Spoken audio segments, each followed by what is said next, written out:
Good morning, FBC. Jody here. Thank you for attending the Bible Study Hour. As you can see, I'm here by myself. No Jeff. He makes fun of me. He gives me a hard time not being here. And then he goes off and serves in Nicaragua preaching the gospel there. Man, that guy.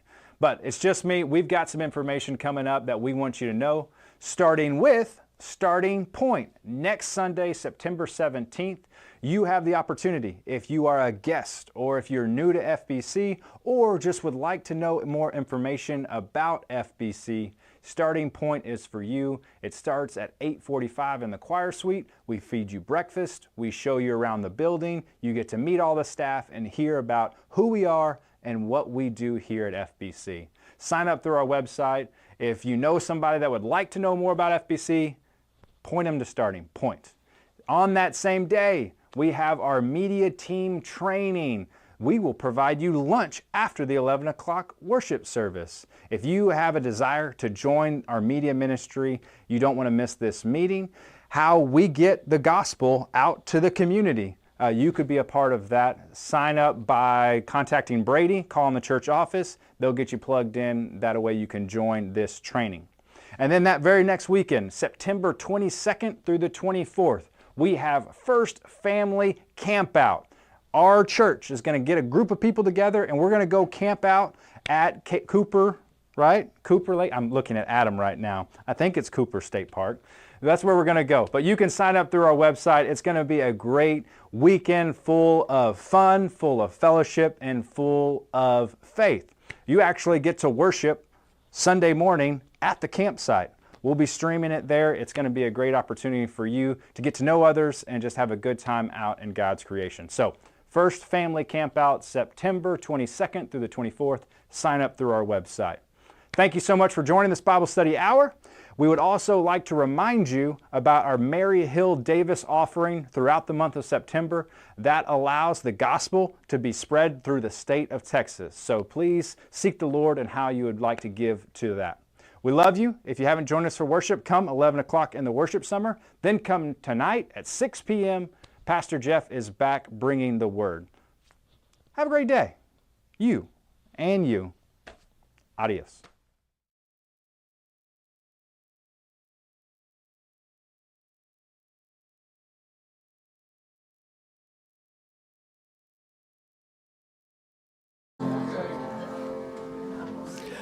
Every day with Jesus is sweeter than the day before. Every day with Jesus, I love Him more and more.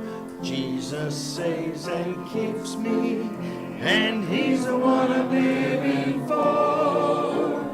Every day with Jesus is sweeter than the day before. Please sit down. I'd like to welcome everybody to the Radio Bible class, First Baptist Church, Sulphur Springs. What a nice change from the hot weather this morning. I looked for my coat. Well, you might need a blanket by when we get through. I would like to say it is awfully dry. We have had a few showers here and there, but I would like to pray for rain.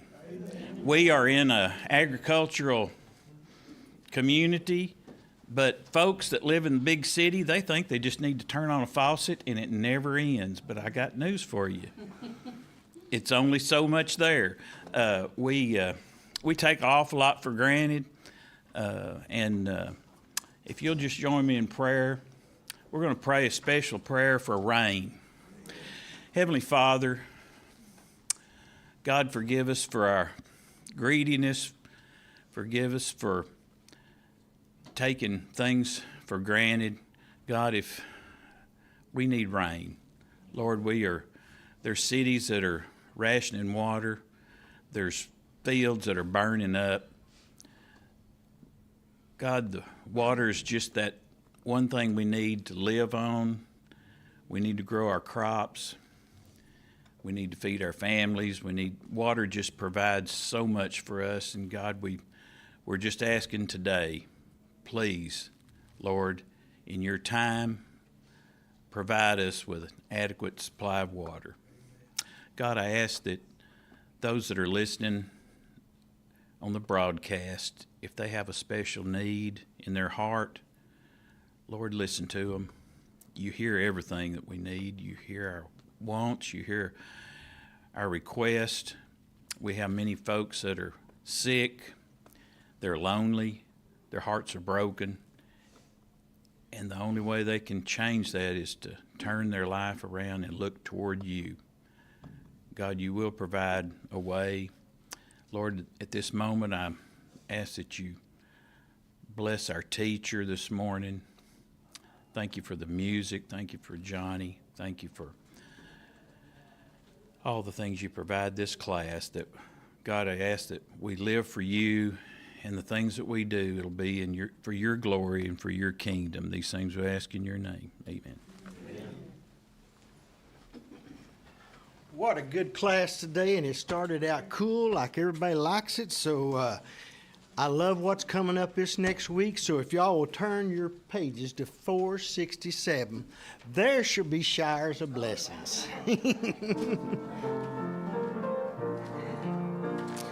There shall be showers of blessing. This is the promise of love. There shall be seasons refreshing, sent from the Savior above. Showers of blessing, showers of blessings we need.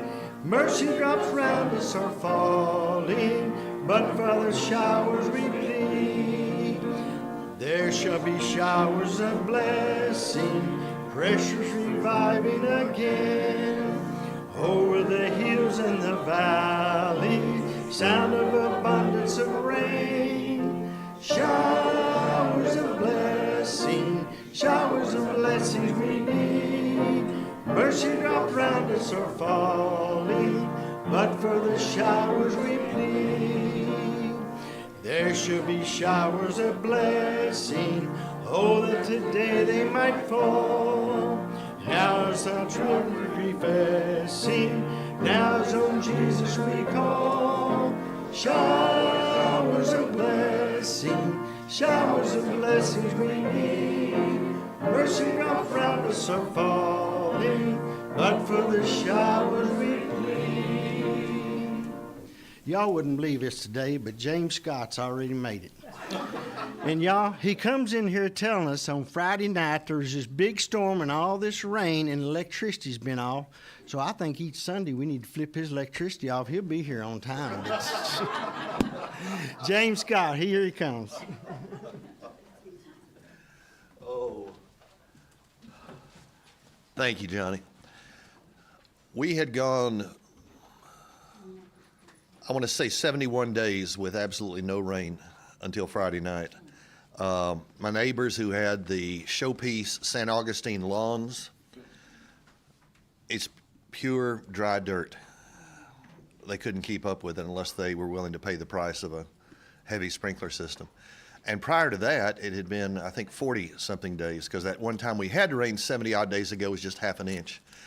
So come Friday night, I was looking at the radar as I was going to bed, and I noticed line of storms heading where it always did, north, way north of where I'm in way southwest Fort Worth, like you're heading towards Granbury. And we just weren't getting any this year from there. If you went from Denton, Tornado Alley, all the way to Murphy and Wiley, you'd see some occasional rain, usually in sharp, hard bursts every couple of weeks, but not us, until Friday night. And 80-mile-an-hour wind gusts for a short period, 60 and 70 miles an hour. 3/4 of an inch fell in half an hour. It was monsoon-like, and that was it. And right as it started, I heard an explosion outside, which was the transformer for that part of the neighborhood going. And power instantly out at bedtime on Friday night. Not restored until I was heading this way this morning. So over 30 hours and 2 nights.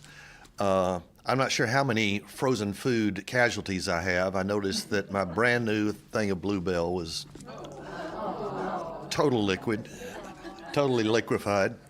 Drink it. Bad thing was Saturday morning I had to get up at 4 to take a load of kids to Denton for a cross-country meet. And so I'm in the midst of that. Half the kids there were from the Mira Vista community. I don't know if you know where that is, but that's where Congressman Jim Wright bought the first house for 40 years ago for $5 million, I think. Then every house since then has been more expensive. It's like Highland Park on steroids, only on a smaller scale. And I checked with those kids, how was your power last night? And they said, it went off for an hour or two, then we were right back on. The rest of Fort Worth is still being restored right now. And I was thinking it was just because you're Mira Vista, and I was starting to have resentful thoughts. Then I realized Harris Hospital is right there. They're on the same line, so that would be why. But I got up to, my biggest chore was I have a little black dog who doesn't do well in hot weather when it's direct sunlight. So I had all day yesterday. I had the choice of leaving outside when I got up to 96. Praise the Lord, this chose to happen on a day that it wasn't 110 as it was Friday. But I had a choice of leaving him in outside at near 96 or inside when it's 90. And so basically I had to drive him around in the car a whole lot yesterday, and lost my cell phone somewhere in the midst of all that, of going place to place to place. So it has been an interesting day. Now, that cross-country meet was fascinating. We knew we were up against some pretty tall cotton there because our teams that had real tall cotton. Plano West was there. They're one of the best in the state. Keller High School was there, one of the best in the state. St. Mark's, probably the best private school in the state. And then we learned the state champion team from a neighboring state had arrived. And I noticed their top runner was a gentleman named James American Horse. That, ironically, I had thoughts, okay, that could be Muskogee, could be Bartlesville, could be Sperry, could be Skiatook, you know, the great running areas. Turned out it was Bentonville. Johnny, that was not Oklahoma. These young men were phenomenal. I mean, they were as good. I'd put them against any team in the nation. So they cleaned everyone's clock there. They had 5 runners in this 5K who went under 1540. And that's their top 5 under 1540. And it was just incredible. Now, we finally had 5 go under 19. But compared to that, we didn't stand much of a chance. But nonetheless, it was sort of fun. Came back. So busy day yesterday, and if I look a little bit sunburned, it's because I didn't have time to put on sunscreen. I couldn't find it anyway in the darkness. But just glad things are back on. Things are back in doing. And I'm glad Arkansas can have something, Johnny, that's as good as Oklahoma. Don't you feel the same way? Well, we are in the book of Mark. I loved the way James presented it last week. I was still under the weather with that allergy condition. Chad, if you can hear me, come on in. I was still under the weather last Sunday, and so I listened from a horizontal position with my laptop blaring this wonderful class and James Litzler.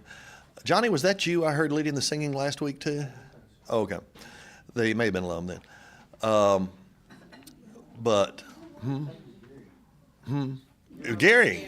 No, it was him. It was John. Can't accuse me of that. Well, honestly, I thought I heard a McAllister accent there, or somewhere in the southeast. But I love the way that James introduced. Now, he and Eddie love nothing more than introducing new books and that we're studying.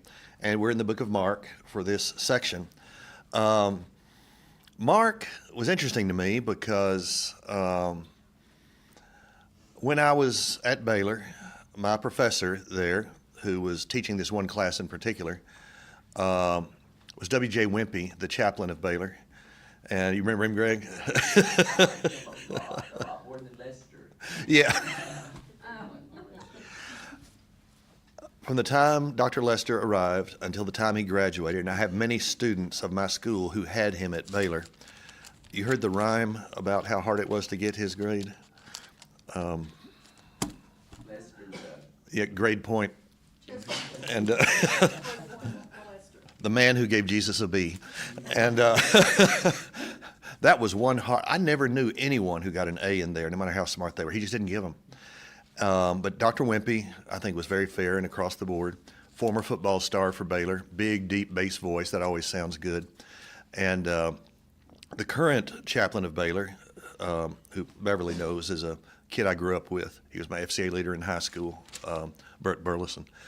But Dr. Wimpy said something as we're in New Testament, and he said, the book of Mark is a concise way of giving the entirety of a gospel account.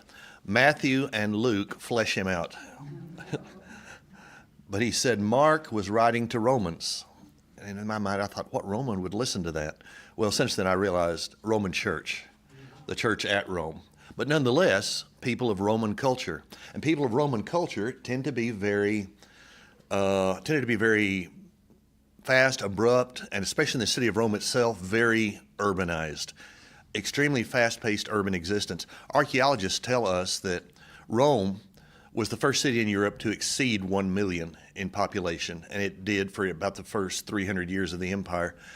But nonetheless, it had a population decrease of between 50 and 100,000 every year, not from people moving away. That's death rate in that town, because it was just so difficult to avoid diseases. It was so difficult to avoid crime. It was so difficult to avoid accidents. Just the urbanness of it was that abrupt. The Roman people had learned, if you want to get something said or done, you better get it out quick and then just go from there. And some of you may have seen that in American culture, different places.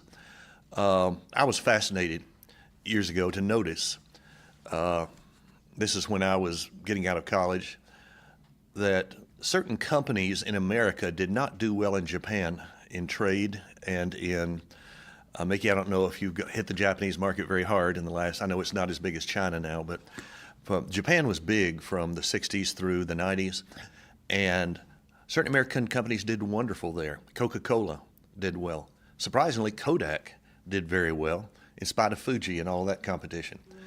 And Burlington Northern, from Texas, did well. Others just got annihilated, and they couldn't do it. And what I read from an expert on Japan, the head of Barclays Bank of Japan, if you can take what a Brit says as valid, but he lived there 25 years, spoke the language fluently. He said the American companies come in here with a New York Wall Street style, a Madison Avenue style, and they come in and they hit hard, play hardball, get in, get out. That's the way to do business in New York, in Chicago, and LA, so why not do it in Tokyo? Didn't work in Tokyo.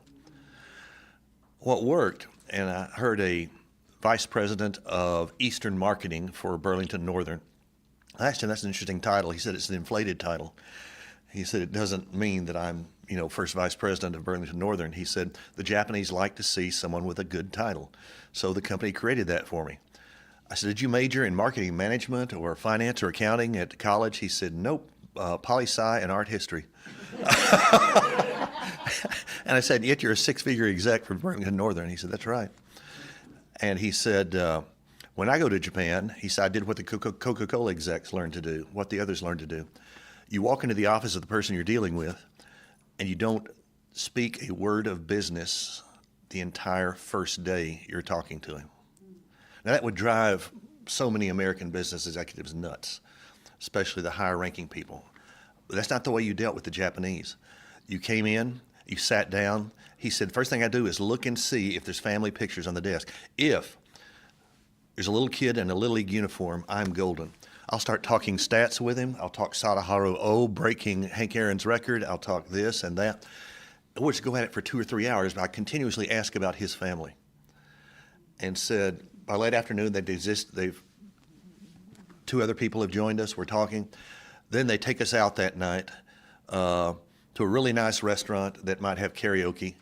And he said, have a song in mind. He said, if you're going to be an executive in Japan, have a song that you can do well in karaoke style. I thought, well, I'm not Johnny Ross. I could never. But I think his was, I left my heart in San Francisco or something, because he could hit the high notes.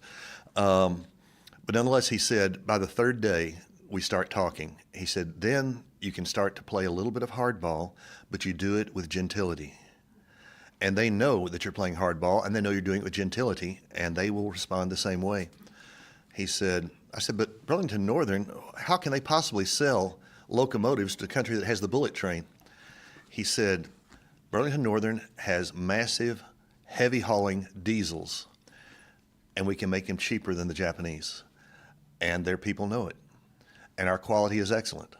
He said, being such a Texas-based product, he said, I'm proud of that we can sell to the bullet train people. He said, because we know how to talk to them. That's why the first Japanese companies to build in America, think about where they built.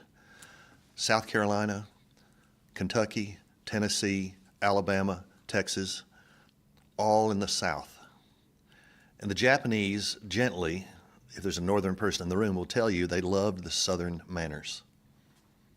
They loved the southern approach, not the...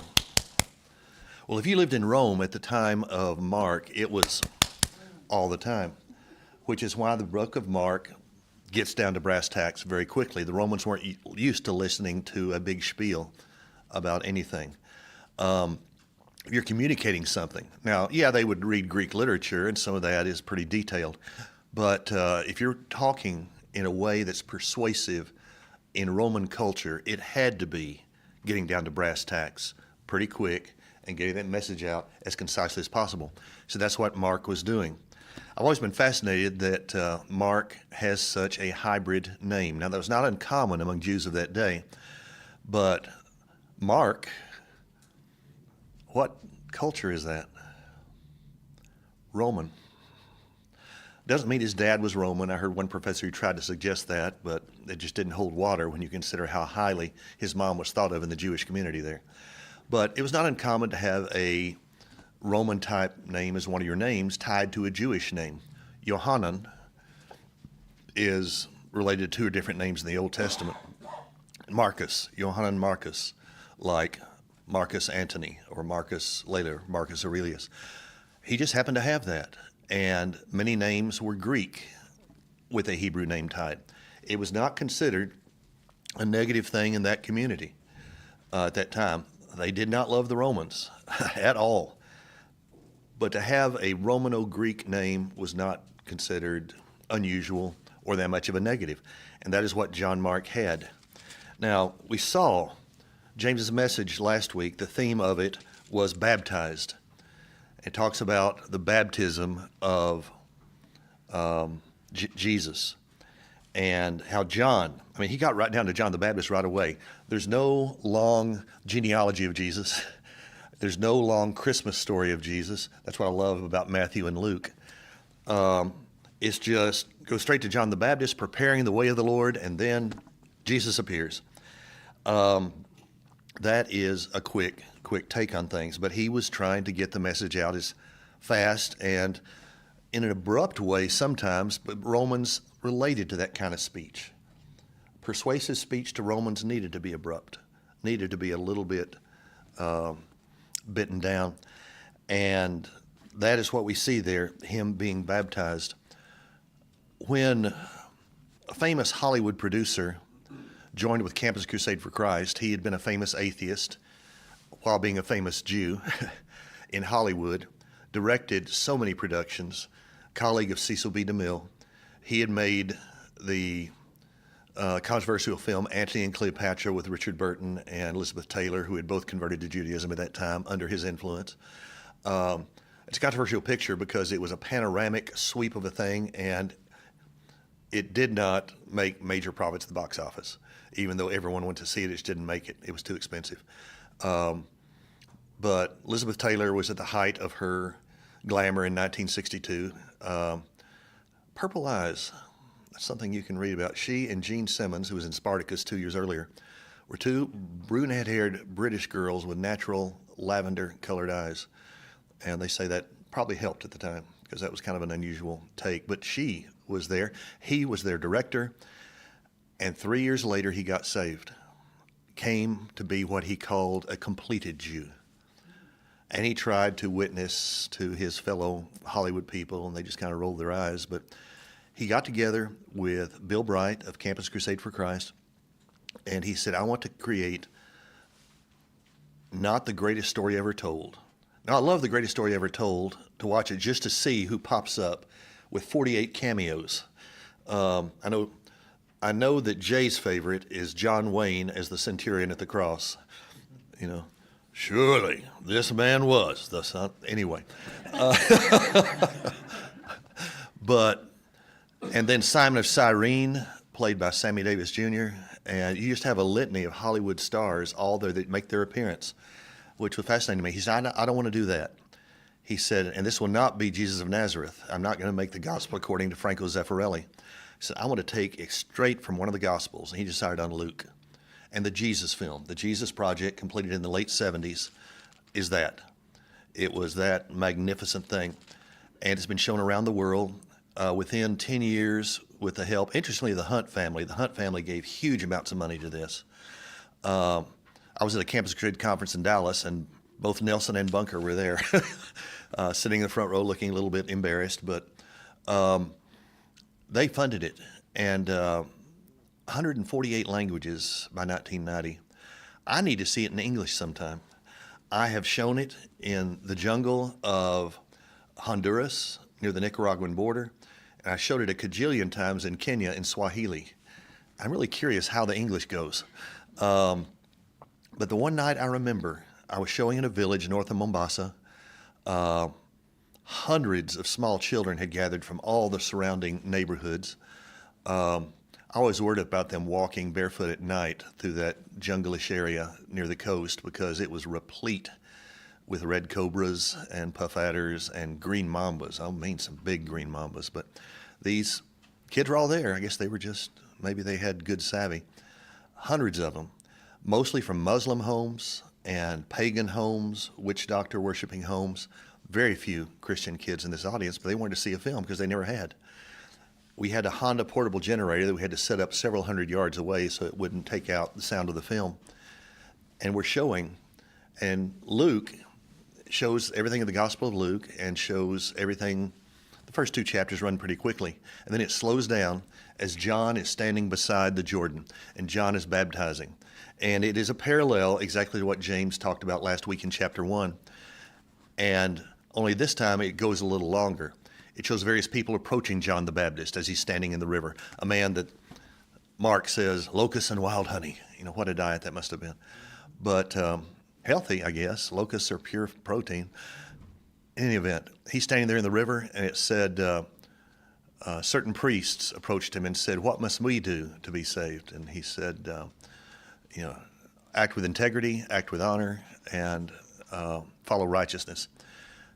And others say, what must we do to be saved? And then 3 Roman soldiers stepped forward and said, what must we do to be saved?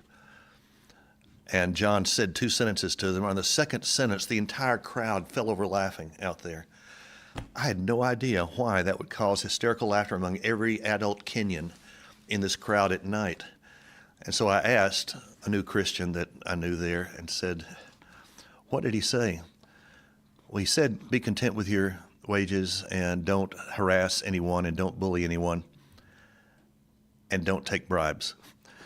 That had everybody lying out because in third world countries, having to bribe every official and cop in the world is a way of life with whatever you had. They knew that. And they recognized that's what the Roman soldiers were. I love that thing. But what happened next is what blew my mind. Jesus appears and is approaching the river, and it shows him approaching. And suddenly these 300 plus kids, probably not 1 in 10 had ever been in a Sunday school, all began in their high-pitched little voices going, Yesu, Yesu, Yesu, Yesu. In the night, the chorus of 300 children all yelling, Yesu, Yesu. I can't imitate it, but that's when I think of the baptism of Jesus. I will never forget that night. Well, Jesus goes from being baptized. He goes into the wilderness. He is tempted of the devil. And they don't go into the great detail in Mark that they go to in the others. There's no standing on the level of the temple. There's just shows he struggled, and finally angels came and ministered to him. So a condensed version of that wonderful account. And then it says he went into synagogue, and what he was about to do was establish a base for his actions. It would not be Nazareth. Anyone have any idea why he would never have made Nazareth his headquarters? It was so isolated. Well, and also, Beth raises another point. He did try to give a sermon there once, and it didn't work out real well. We've known your family too long. How dare you think you can do something awesome?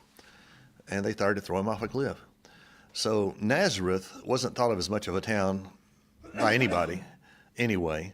Remember what Bartholomew said when first approached about Jesus of Nazareth? His words were, can anything good come out of Nazareth? Basically, Nazareth was a town that was not on a main road. It was up a hill from the main road. There was a track that ran out of it you could follow northward.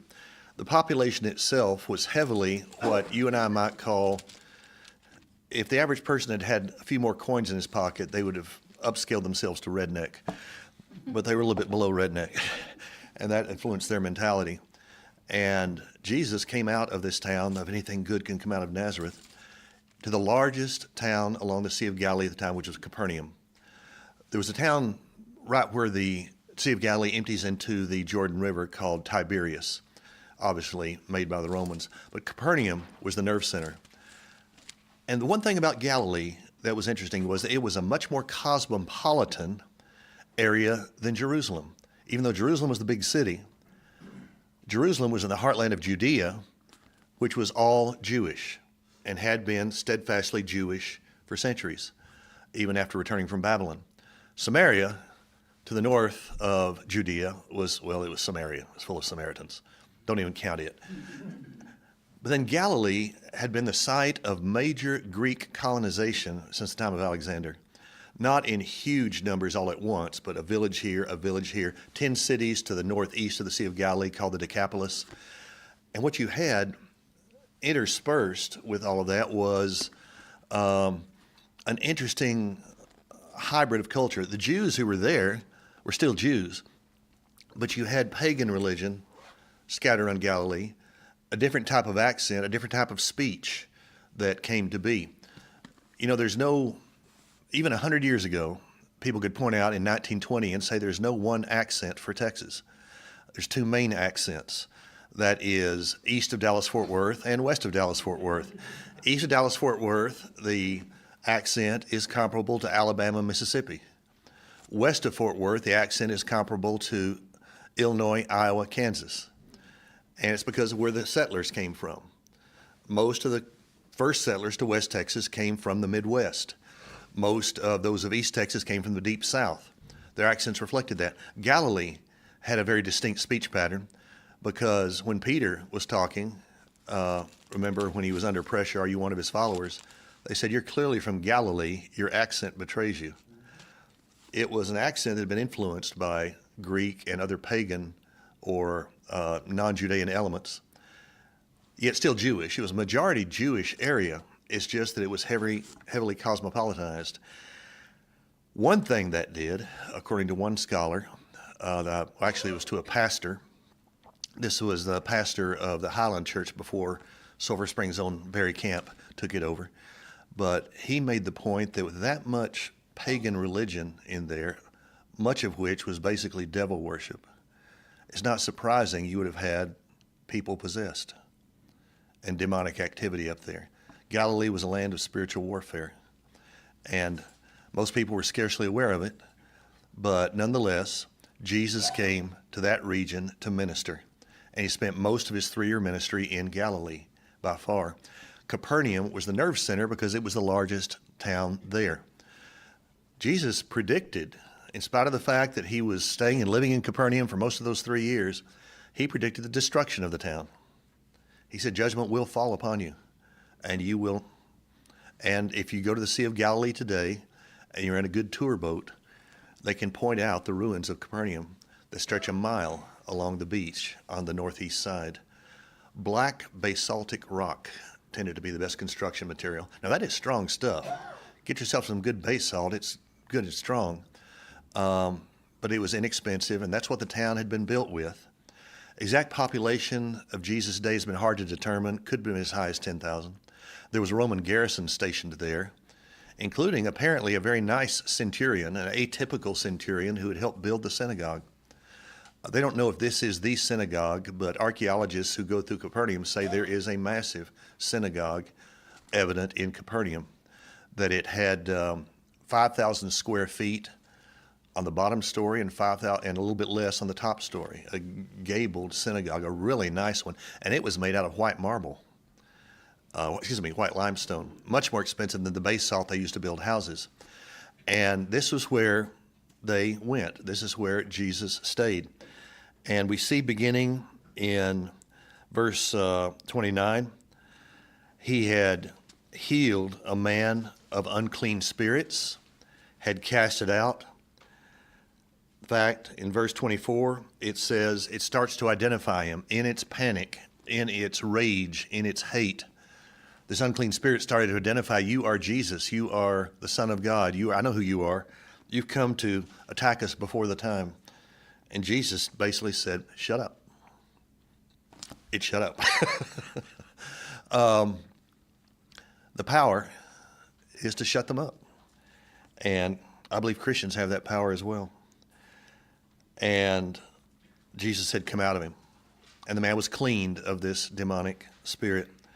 That stunned everyone. They'd never seen such authority. In their minds, an exorcism took days or weeks or months, and it was a long, drawn-out process and ceremonial and whatnot, and who knows whether it would work or not. With Jesus, automatic authority. His teaching that he'd begun to teach, they were saying, he speaks with authority, not like the scribes and the Pharisees. The scribes and Pharisees were busy quoting and quoting and quoting this authority, that authority, that authority, and Jesus just goes right to the scripture and says this, this, this, this. And he did it with authority and power. And they said, how much authority? And forthwith, in verse 29, when they were come out of the synagogue, they entered into the house of Simon and Andrew with James and John. So the 4 fishing partners came in there. Someone pointed out to me, I don't remember if it was in this class or where, but when Jesus would tell them what to do, we fished all night, we haven't caught anything. What Jesus would tell them to do next made no sense. Like, throw your nets on the other side. Well, they'd been all night, probably with torches, trying to get the fish into the shallows where they normally were. Anyone who knew fishing knew they were not going to be in that cold, deep water at that time of the morning. It made about as much sense if someone came to you and you hadn't caught a bass, and they said, do you have a good treble hook Rapala? I said, yeah. Cast it into the heart of that massive, decaying moss bank and just reel it in and you'll catch something. I would be a bit skeptical. And they, having fished every day of their lives, were a bit skeptical, but it worked. And that's how they knew Jesus knew his stuff. Another example of how he knew his stuff. And they came into the house, but Simon's wife's mother, Simon Peter's mother-in-law, lay sick of a fever. And the word that says sick means pretty severe. It was a pretty severe fever, whatever it was. And anon, they tell him of her. And soon they mention this to Jesus. He came and took her by the hand, lifted her up, and immediately the fever left her. And she started ministering to them left and right. I've known folks who, the moment they get some energy, they are going to start cleaning their house. They're going to start doing whatever needs to be done. Or if there's company, boy, are they going to take care of that company. And I so respect and admire people who can do that. My first thought would usually be, yes, I welcome you to my home. Come in. Let's see what's on let's see what the Aggies are doing today in football. Not, can I minister to you with food and drink and whatever. But Simon Peter's mother-in-law did do that very noble thing.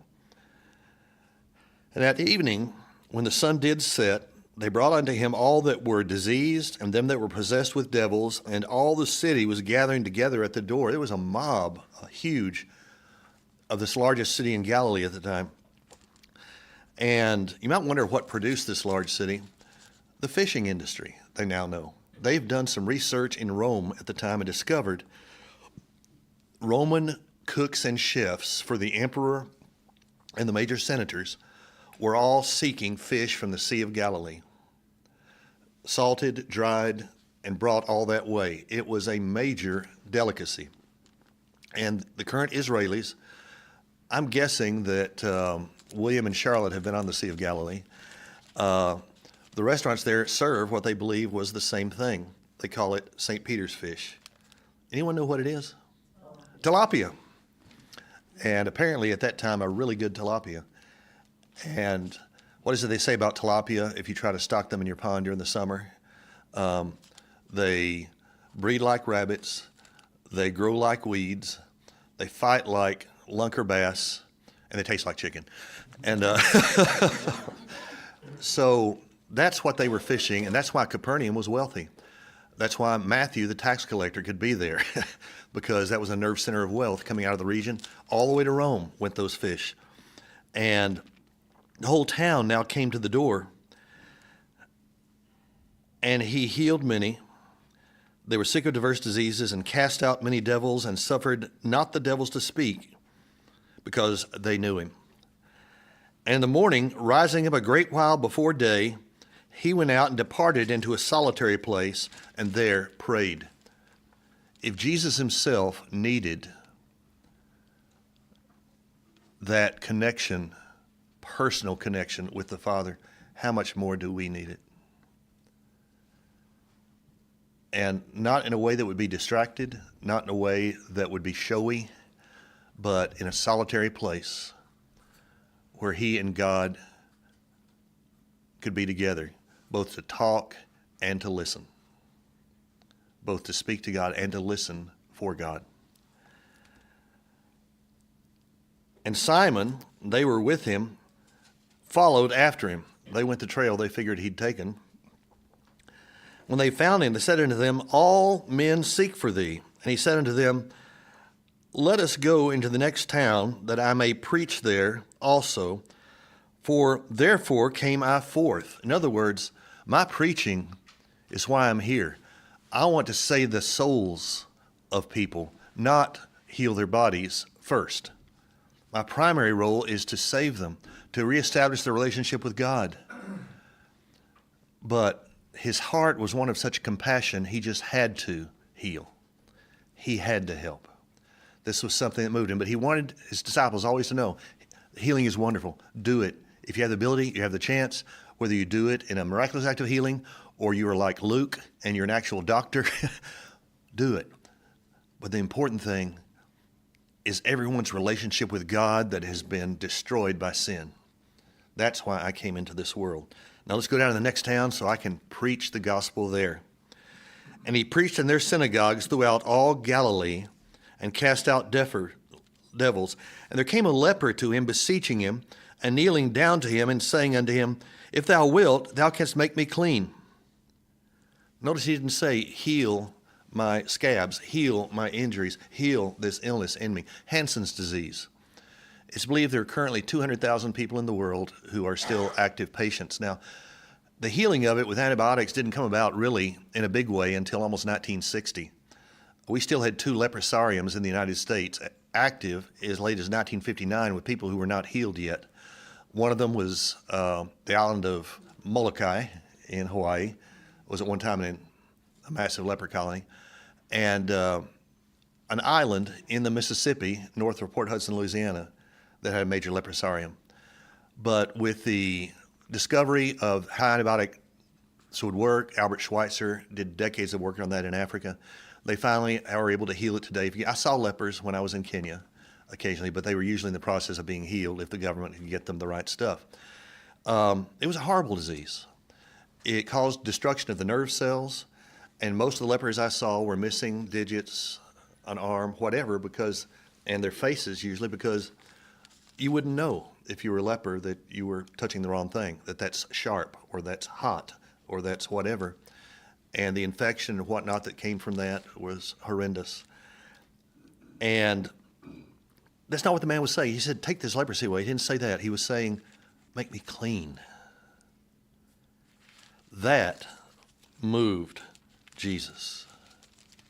So Jesus moved with compassion. You know what does anyone have a different word than compassion right there? Several translations say indignation. Indignant. But they're not incompatible words. Jesus is so moved at this man hurting that he is enraged at what a sinful world has done to this man. It's like you and I watching someone abuse an innocent animal. We're going to have compassion for that animal. And likely as not, we're going to be indignant against the abuser. And that was Jesus feeling right here, coming from his heart. Put forth his hand and touched him. Now, that was a major no-no in that culture. You don't touch a leper. You will be extremely unclean. We would say contaminated. Jesus did it anyway and said, I will, be thou clean. This cleanliness for this man went beyond the leprosy. he understood sin. Now, his personal sins had not caused his leprosy. It was just the result of living in a fallen world. It happened to hit him. But he knew that he was a sinner. And that's where the real cleanliness came. He understood Jesus' message. Cleanliness from sin, then healing. And as soon as he had spoken, immediately the leprosy departed from him, and he was cleansed. And he straightly charged him, and forthwith sent him away, and said to him, Say thou nothing to any man, but go thy way, show yourself to the priest, and offer for thy cleansing things which Moses commanded, for a testimony unto them. That's what it commanded. A leper could not be readmitted to society until they'd passed the test of a priest. And it was a very rare thing. Anyone could ever be healed of it. And of course, this man would do that, but his excitement, his joy, he could not keep his mouth shut. He went out and began to publish it much and to blaze abroad the matter, insomuch that Jesus could no more openly enter into the city, but was without in desert places, and they came to him from every quarter. Even though he was hiding out in desert places, people still were following him everywhere. And again he entered into Capernaum after some days, and it was noise that he was in the house. And straightway many were gathered together, insomuch that there was no room to receive them, not so much as about the door. And he preached the word unto them from inside the house, but people were just around the house, out the door, everywhere. No way in. And when they could not come nigh unto him for the press, there came unto him one sick of the palsy, who was carried by four friends.